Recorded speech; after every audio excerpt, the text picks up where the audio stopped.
তার এক বোন মেঝেতে খোসাটা ফেলে দিল। সৎমা ঘরে এসে ঢুকে দেখলো যে মেঝেটা নোংরা হয়ে পড়ে আছে। সিন্ডারেলা, মাটিটা পরিষ্কার করে পোছো। এত অলস কেন তুমি? একটা কাজও কি তুমি ভালো করে করতে পারো না?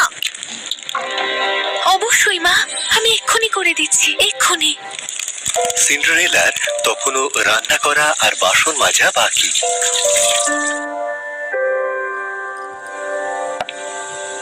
খিদে পেয়েছে, আমিও কিছু খেতে পাবো মা?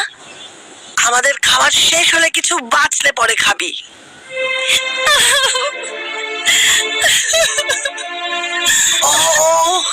এই নাটক করাটা শেষ কর। যাই বাসনগুলো ভালো করে ধুয়ে ফেল আগে। সিন্ডারেলা সব ডিশগুলো তুলে নিয়ে পরিষ্কার করলো। তাকে সবসময় চিলে কোঠায় শুতে হতো। প্রতি রাতে সে কাঁদতো আর খালি পেটে শুয়ে পড়তো। সিন্ডারেলার দুঃখে দুঃখী হয়ে ছোট্ট ইঁদুর আর সুন্দর পাখিরা তার সাথে বন্ধুত্ব করে ফেলল। একদিন রাজা ঠিক করলেন একটা বড় পার্টি দেবেন এবং শহরের সবাইকে নিমন্ত্রণ করবেন। রাজা চেয়েছিলেন তার পুত্র কোনো সুন্দরীকে পছন্দ করে বিবাহ করুক।